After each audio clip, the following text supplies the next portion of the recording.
नई परख पर आप सब लोगों का स्वागत है। राष्ट्रीय मुद्दा कार्यक्रम के साप्ताहिक अंक में हम हर सप्ताह अभय जी और आनंद जी से बातचीत करते हैं। आज फिर हम इनसे बातचीत करेंगे और देश की राजनीति में घट रहे घटनाक्रम के बारे में एक विश्लेषणात्मक समझ बनाने की कोशिश करेंगे। आप दोनों लोग का स्वागत है। नमस्कार। आनंद सर, इस बात की काफी चर्चा है और इंडियन एक्सप्रेस ने इस बारे में खबर भी दी कि प्रशांत किशोर की मुलाकात हुई प्रियंका गांधी से। प्रशांत किशोर एक अलग राजनीतिक पार्टी बनाकर अपनी राजनीति बिहार में कर रहे हैं। कोशिश थी शायद बिहार के बाहर भी विस्तार करें, लेकिन करारी शिकस्त मिली चुनाव में। अब ये जो उनकी प्रियंका गांधी से मुलाकात हुई है, तो क्या हम ये माने कि वे कांग्रेस के नजदीक आने की कोशिश कर रहे हैं और ये कांग्रेस के लिए एक अच्छी बढ़त मानी जा सकती है कि एक प्रशांत किशोर जैसे शख्सियत उनके साथ जुड़ रही है? इस घटनाक्रम को आप कैसे देखते हैं? देखिए, दो चीजें हैं डॉक्टर कमल। मतलब मैं बहुत स्पष्ट हूं इस मामले में। अ, क्योंकि प्रियंका गांधी जी का मेरी बिल्कुल निश्चित मान्यता है, उनको इनसे नहीं मिलना चाहिए था। उसमें कोई इफ एंड बट नहीं है। उसका कारण यह है कि जब प्रियंका गांधी वहां से मिल रही हैं तो मैसेजिंग ये जाती है जनरल उसमें कि ये राहुल गांधी, सोनिया गांधी, मल्लिकार्जुन खड़गे की एक एक सहमति है, एक चुप्पी सहमति है, या देयर इज मैं इसलिए इस बात को कह रहा हूं कि प्रियंका गांधी जी जितनी अच्छी वक्ता हैं, जितना अच्छा चीजों को बहुत मुद्दे के ठीक से रखती हैं, सामने वाले को लाजवाब कर देती हैं, लोगों से कम्युनिकेशन होता है, लेकिन politics is something bigger than that. और वो बार-बार देखा गया है कि प्रियंका गांधी जी उसमें शायद आदमी पहचानने में बात कर लीजिए, या उनका अब कारण बहुत से हैं, कोई रॉबर्ट वाड्रा का नाम भी जोड़ते हैं, इस तरह की बातें आती हैं।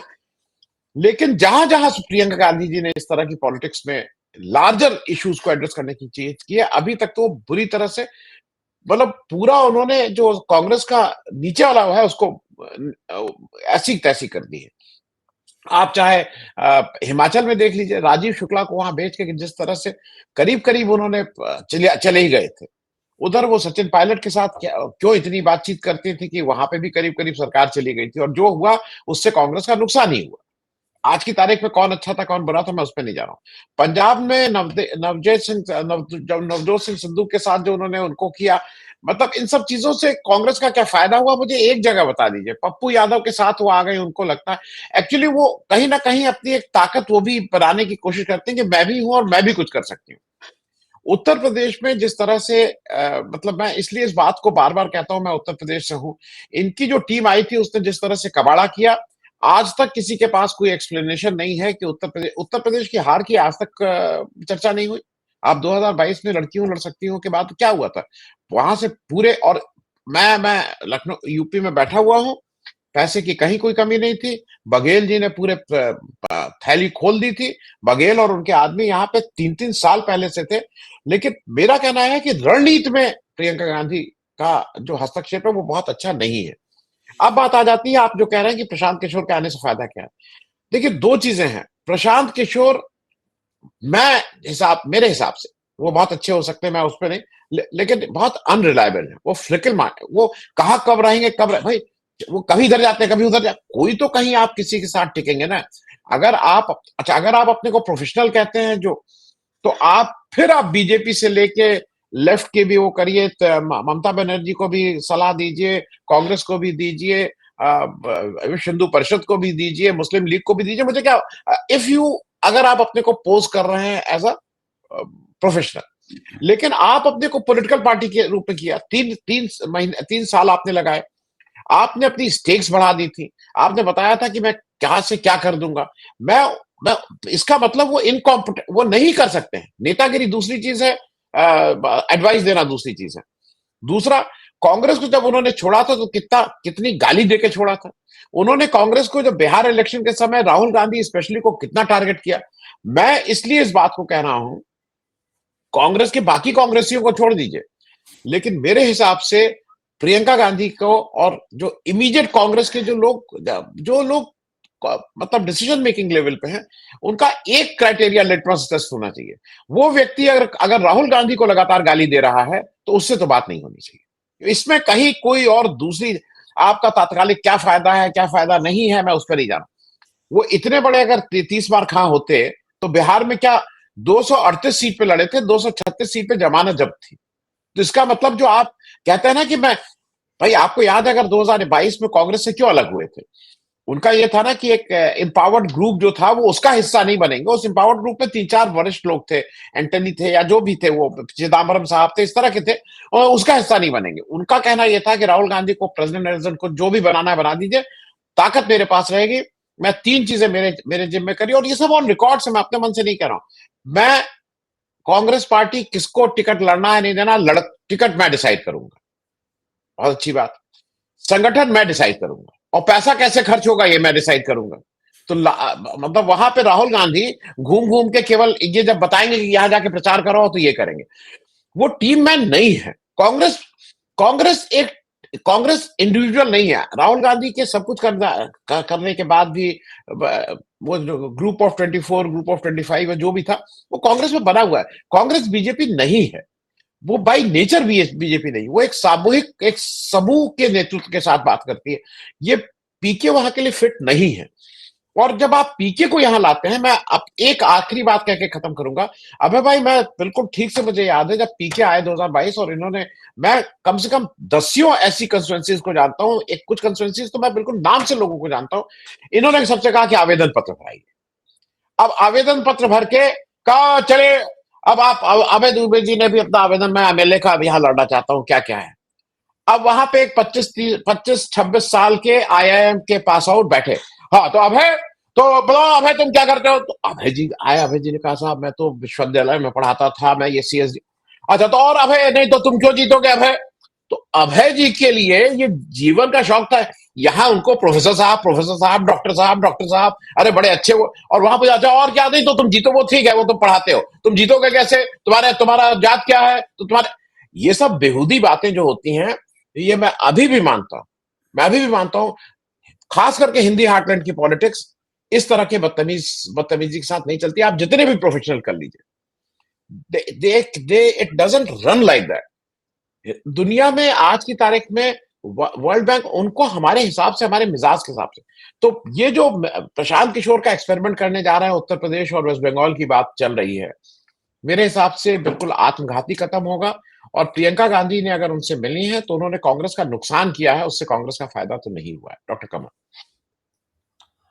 अभय सर, इस बारे में मैं आपकी टिप्पणी भी चाहूंगा, लेकिन इसके साथ एक और सवाल मैं जोड़ना चाह रहा था कि एक खबर ये भी चली है कि शरद पवार के बर्थडे के दिन, एक दिन पहले, उनके बर्थडे के पहले 50वां जन्मदिन था उनका, तो एक मीटिंग में अडानी साहब भी थे, राहुल गांधी भी थे, और कई तमाम लोग थे। तो लोगों ने ये कहा कि राहुल गांधी खुद भी अडानी से मिले, उनकी तस्वीरें नहीं आई, पर वो भी उनके साथ एक संबंध शायद रखते हैं या नहीं रखते हैं, इस तरह की बात कहने की कोशिश की गई। क्या इस तरह की खबरों में हम सच्चाई माने कि पर्दे के पीछे सब लोग तो आखिर मिलते जुलते ही हैं, या फिर राहुल गांधी की ने जो एक छवि बनाने की कोशिश की है वो इससे काफी प्रभावित होती है इस तरह की घटनाक्रम से? आप इसे कैसे देखते हैं? किसी कार्यक्रम में दो लोग जो एक दूसरे की आलोचना करते हैं, या एक व्यक्ति एक दूसरे की आलोचना करता है, मान लो संयोग से वो किसी कार्यक्रम में मिल जाए, तो उस वक्त उन्हें क्या करना चाहिए? क्या एक दूसरे से बात नहीं करना चाहिए, एक दूसरे की तरफ देखना नहीं चाहिए, या एक दूसरे की तरफ ट्वीट कर लेना चाहिए? ये आमतौर पर नहीं हो पाता है। नरेंद्र मोदी राहुल गांधी की जितनी जितनी राहुल गांधी नरेंद्र मोदी की आलोचना करते हैं उतनी किसी और की नहीं करते, लेकिन नरेंद्र मोदी मिलते हैं तो वो लोग बैठते हैं, आज चाय वाय पीते हैं साथ में और हाथ भी मिलाते हैं, वो एक अलग बात है।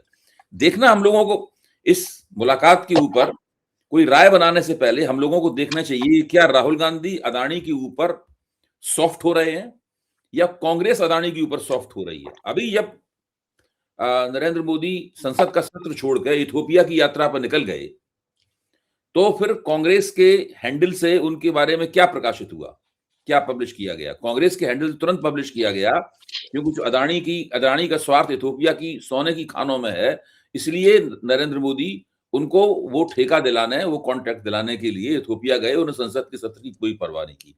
जाहिर है कांग्रेस की तरफ से आधिकारिक रूप से अभी जो संकेत मिल रहे हैं, उन संकेतों में ऐसा कहीं नहीं है कि वहां पर कोई नरमी है या कोई अपनी नीति के अंदर कोई परिवर्तन है। तो कम से कम पहली नजर में हमें राय तब बनानी चाहिए जब इस तरह का कोई संकेत हमें प्राप्त हो जाए। और आनंद जी ने अभी जो प्रियंका गांधी और प्रशांत किशोर की मुलाकात की जो चर्चा की, उसमें जितना आनंद जी ने कहा मैं उससे 100% सहमत हूं।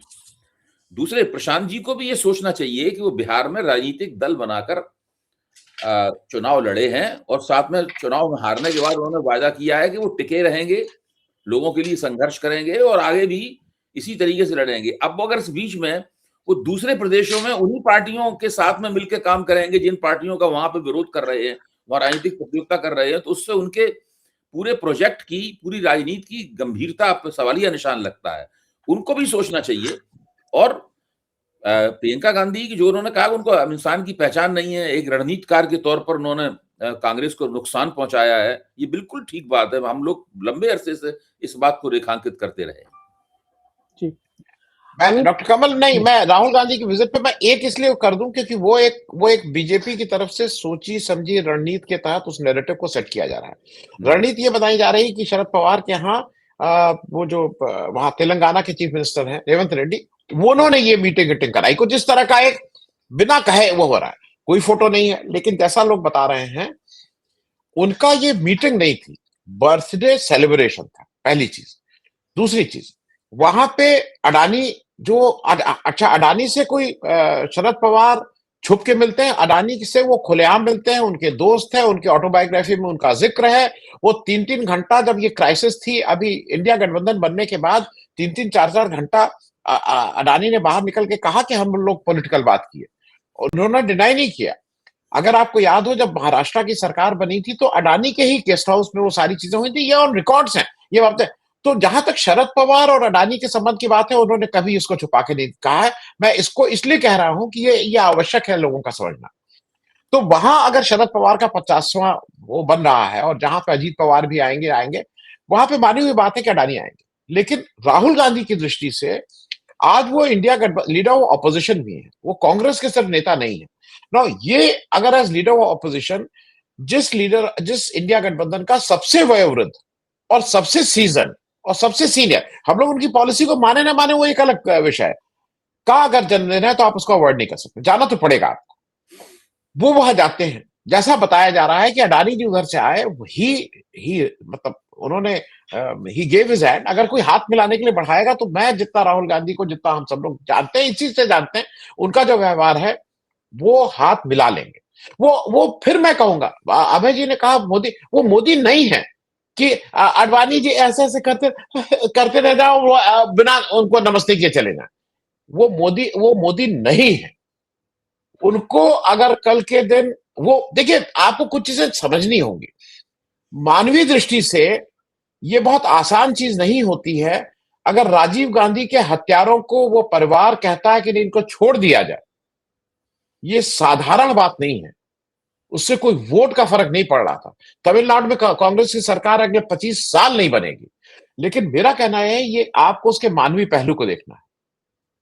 इनका क्या है, ये तो अब कितने लोगों के सामने ये किसी को पूछने जाते हैं। मैं ये बातें इसलिए रेखांकित कर रहा हूं, जानना जरूरी। और एक चीज मैं और कह दूं, मैं राहुल गांधी का इसलिए इस बात को कहता हूं कि वो अपना कन्विक्शन का आदमी है। देखिए, अगर वो अडानी के किसी फंक्शन में जाते तो हम सब लोगों को बिल्कुल घोर आपत्ति होती, और हम ये मानते कि ये जो जिस आदमी को हम लोग सोचते थे कि ये कमिटेड आदमी, ये नहीं है। 2 जगह मैं इसलिए बता दे रहा हूं। लखनऊ में एक सज्जन हुए हैं सुब्रत राय सहारा, ऐसा कोई पॉलिटिशियन नहीं है जिसका उनका कहना था कि यहां ला के सहारा शहर में उन्होंने किन नदियों में डुबकी लगवाई, वो कहने की जरूरत नहीं।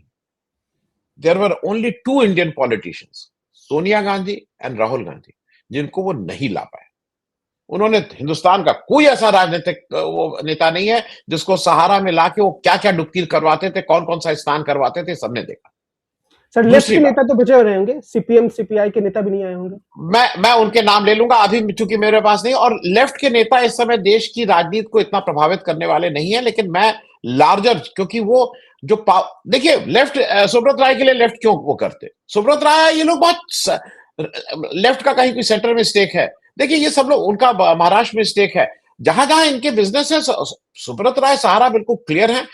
सौरभ का अगर क्रिकेट की बात करें तो जितने बंगाली क्रिकेटर हैं उनको भी बुला के, कपिल देव को बुला के, मतलब हम इसलिए कह रहे हैं वो एक उस आदमी की एक फितरत थी। दूसरी बात ये भी याद रखिएगा कि मुकेश अंबानी अपने लड़के के शादी का कार्ड लेके जब 10 जनपद पहुंचे और बैठे रहे, और राहुल गांधी वहां से हट गए थे, ही वेटेड, और राहुल गांधी नहीं आए। उनको जब मैसेजिंग बिल्कुल क्लियर हो गई वो नहीं मिलेंगे, और उसी अंबानी के बेटे के यहां हम सब लोग बहुत से ऐसे नेताओं की जिनकी बहुत तारीफ करते हैं पॉलिटिकल उसकी, वो अंबानी के लड़के की शादी में शिरकत करने गए, नाचे कि गाए कि ढोल बजाए, ये बहुत ज्यादा नहीं है, लेकिन उसमें नाचना को भी अगर अंबानी कहते तो नाचते भी ये नेता। तो इस दृष्टि से मुझे लगता है कि ये सिर्फ बीजेपी का एक प्रोपेगेंडा है कि अडानी के साथ है, अडानी के साथ है। मेरे हिसाब से दूर दूर तक अडानी के साथ नहीं है।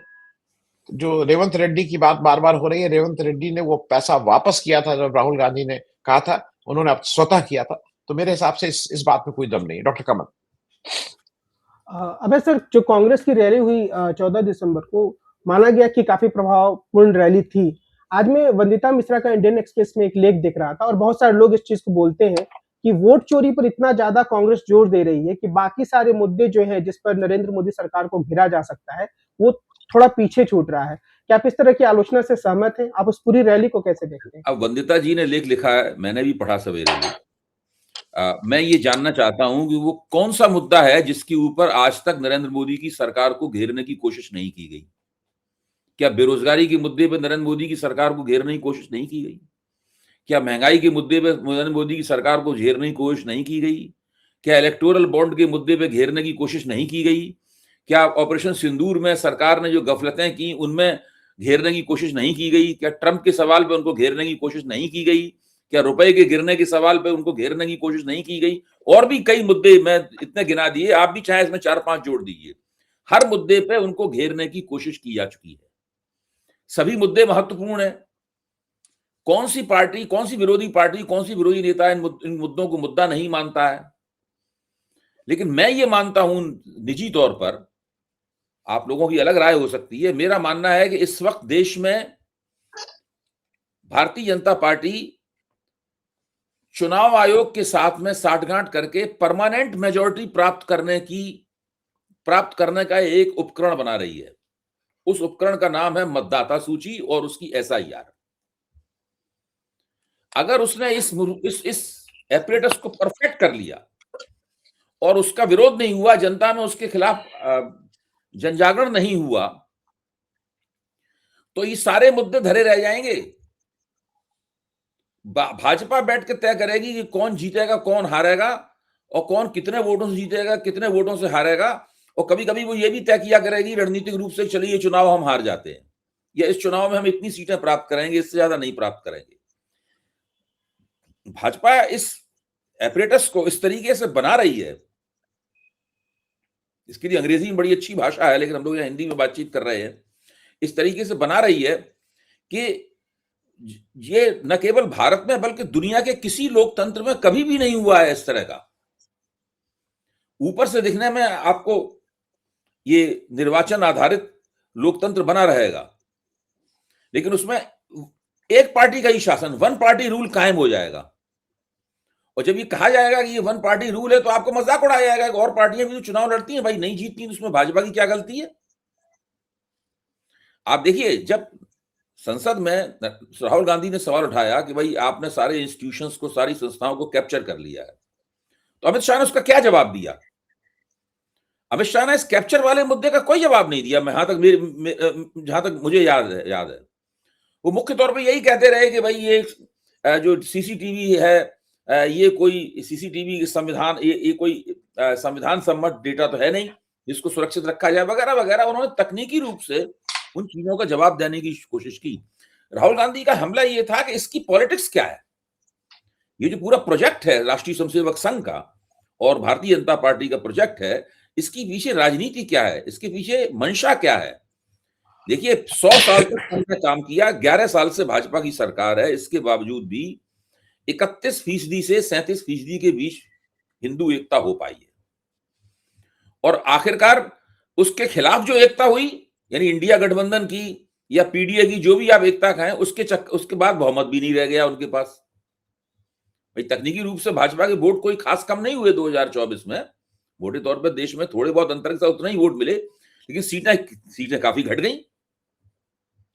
तो इससे उनका माथा ठनका और उन्होंने कहा कि ये तो बड़ा गड़बड़ बात है भाई, इतने 100 साल से ज्यादा हो गए कोशिश करते करते, हिंदू तो एक हो नहीं रहे हमारे झंडे के नीचे। तो जितने एक हो गए हैं उनको किसी तरीके से बचा के रखा जाए और नई तिकड़म करके किसी तरीके से पराजय की संभावनाओं को, पराजय के अंदेशों को टाला जाए और ये सुनिश्चित किया जाए कि हमें हर बार जीत हासिल हो ही जाए। इस तरीके से मुझे लगता है कि ये चुनाव आयोग के साथ मिलकर ये जो एसआईआर नाम की तिकड़म की जा रही है, ये बहुत गंभीर बात है। पूरा लोकतंत्र दांव पे लगा हुआ है। वंदिता मिश्रा क्या बोल रही हैं भाई? वो क्यों नहीं? मैं तो उनसे उल्टा सवाल पूछूंगा कि भाई आप किन मुद्दों की बात कर रही हैं? मुद्दों के ऊपर तो ये सबसे बड़ा मुद्दा है, ये मुद्दों का मुद्दा है, ये सुपर मुद्दा है। अगर आप इसको छोड़ देंगे, ये वंदिता मिश्रा, मैं मानता हूं कि वो नेक ख्याल पत्रकार हैं, मैं उनको उस गोदी मीडिया की कैटेगरी में नहीं रख रहा हूं। एक आध जगह मेरा उनसे व्यक्तिगत रूप से भी संवाद हुआ है अपने एक मित्र के घर पे। वो जैसे पत्रकार होते हैं उस तरह की हैं और वैसे ही होना चाहिए पत्रकारों को।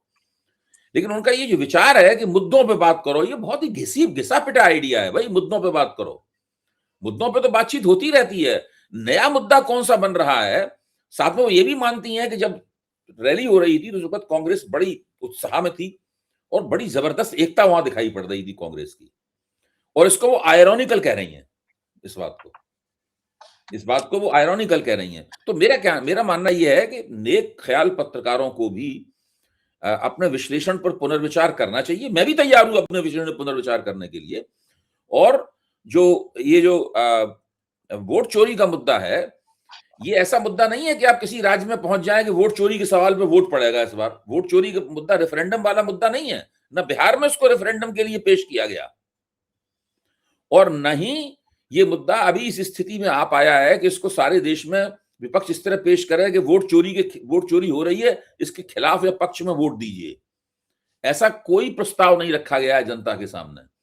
अभी वोट चोरी के खिलाफ जो आंदोलन है वो अपने बिल्कुल शुरुआती चरण में है। मैं समझता हूं कांग्रेस की इस रैली उसको पहले चरण में ले गई है। इस रैली में खुल के चुनाव आयोग के खिलाफ नारे लगे। मैंने बहुत दिन पहले ये कहा था कि एक दिन ऐसा आएगा इस देश में चुनाव आयोग के खिलाफ आंदोलन होगा। वो होने जा रहा है। मैं कोई अपनी पीठ नहीं थपथपा रहा हूं, लेकिन ये दिखाई पड़ रहा था सामने। जिस तरह चुनाव आयोग सरकारी पार्टी की तरफदारी करता है, प्रधानमंत्री की तरफदारी करता है।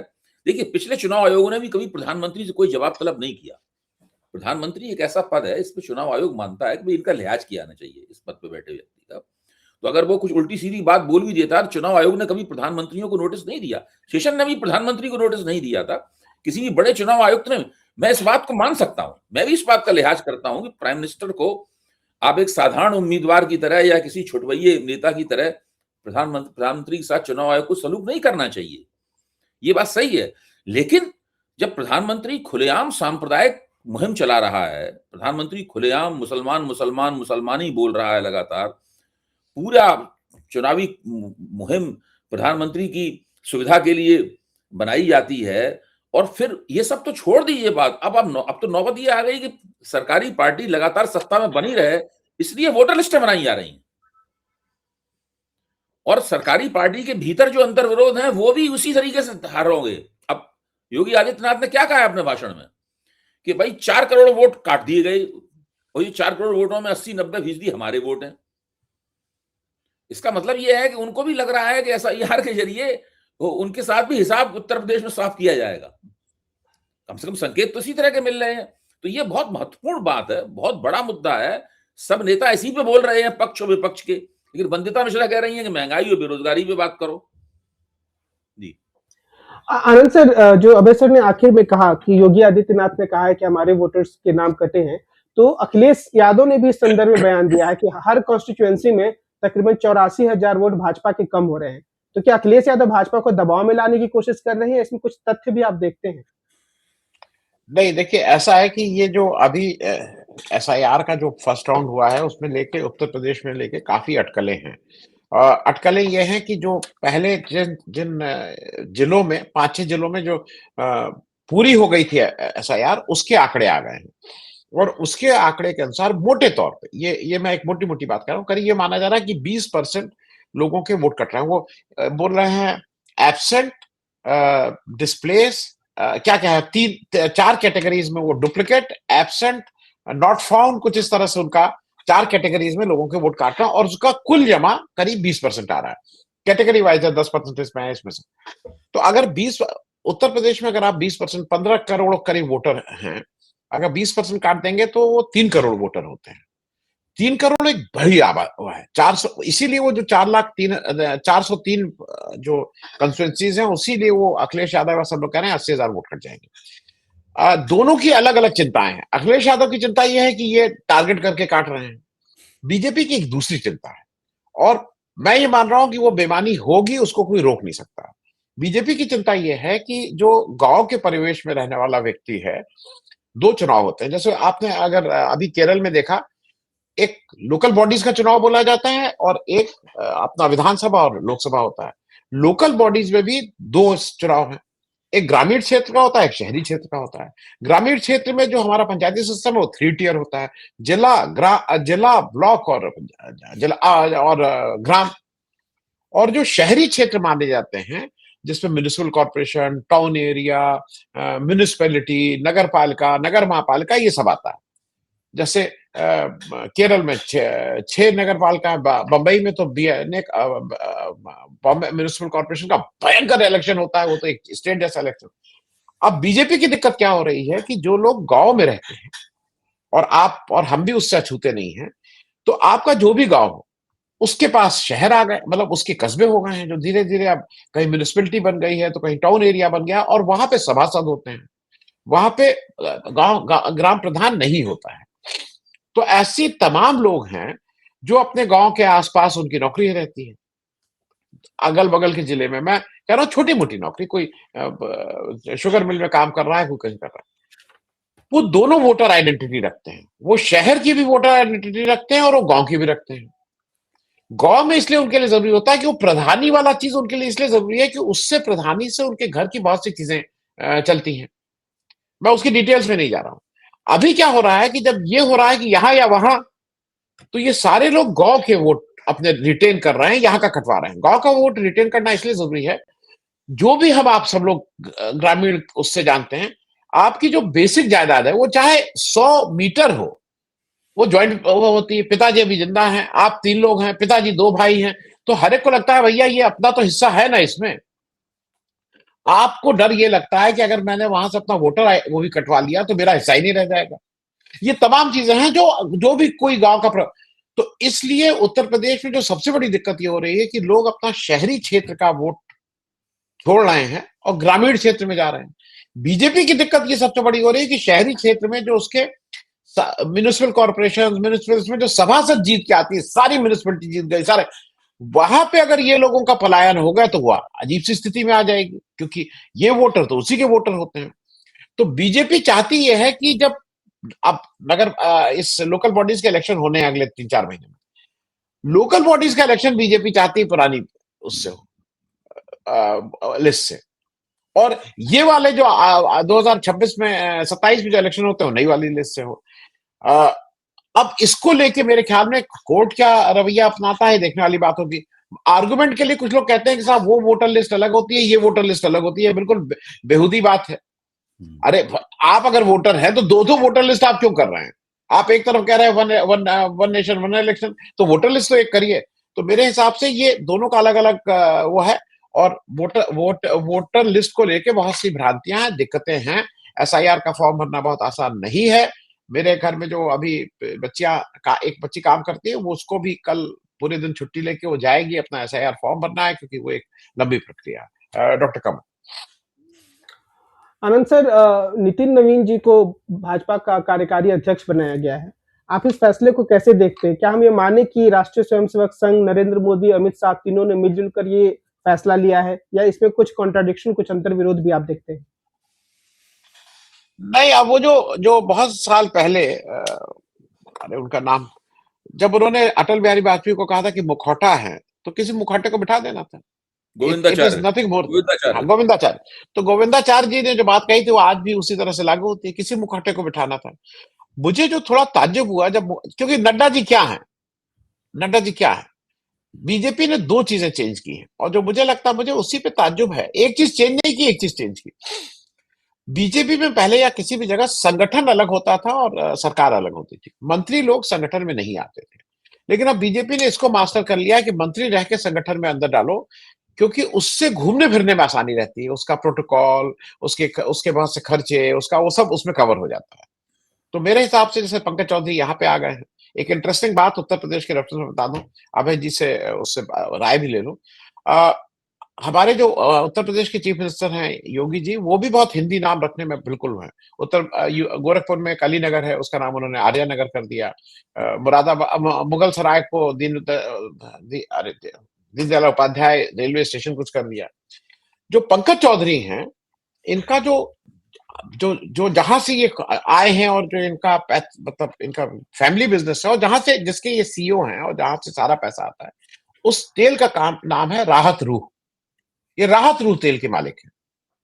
तो अब ये आता है कि राहत रूह का नाम क्या चेंज किया जाएगा। कुछ लोग कह रहे हैं कि आराम, क्या आत्मा को आराम। तो ये हुआ कि आराम शब्द जो है वो तो उर्दू का शब्द फिर आ रहा है, तो आत्मा को विश्राम, कुछ इस तरह के बहुत से आ रहे हैं। लेकिन मेरे ख्याल में जल्दी ही अब पंकज चौधरी जी अपना बिजनेस छोड़ेंगे कि, क्योंकि राहत रूह का अगर जिस दिन आत्मा से आराम हो जाएगा वो एक को आदमी खरीदेगा ही नहीं। तो वो रुहावजा टाइप ये भी फंस गए हैं। अगर रुहावजा गलत है तो राहत रूह भी गलत है।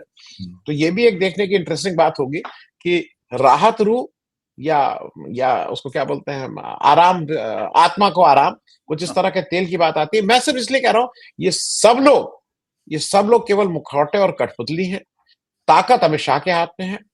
नितिन को लाने से आरएसएस की एक चीज और कलई खुल जाती है कि ये किसी भी ओबीसी दलित तो भी सुबह से शाम तक चिल्लाते हैं। लेकिन उस जगह भैया ओबीसी नहीं बिठाएंगे, उस जगह दलित नहीं बिठाएंगे, वो तो बैठेगा प्रकाश। ये बिल्कुल साफ साफ स्टैम्प करके दे दिया गया है। उत्तर प्रदेश में मजबूरी थी कुर्मी लाने की। स्वतंत्र देव सिंह आ नहीं सकते थे क्योंकि वो योगी जी के साथ उनकी ट्यूनिंग अच्छी है। तो एक कुर्मी लाना है तो ऐसा ले आओ जो वहां पे है, जिसका अपना कुछ नहीं है। उसको अमित शाह ने बिठाया और ये अमित शाह के ही ये सारे लोग, इसमें कहीं को दो राय नहीं। डॉक्टर कमल, आगे हम इन मुद्दों पर और विस्तार से चर्चा करते रहेंगे, खासतौर पर भारतीय जनता पार्टी की जो आंतरिक राजनीति है उसके बारे में। आज की इस चर्चा को हम इसी बिंदु पर विराम देते हैं। आप दोनों लोग को बहुत बहुत धन्यवाद चर्चा में शामिल होने के लिए। नमस्कार।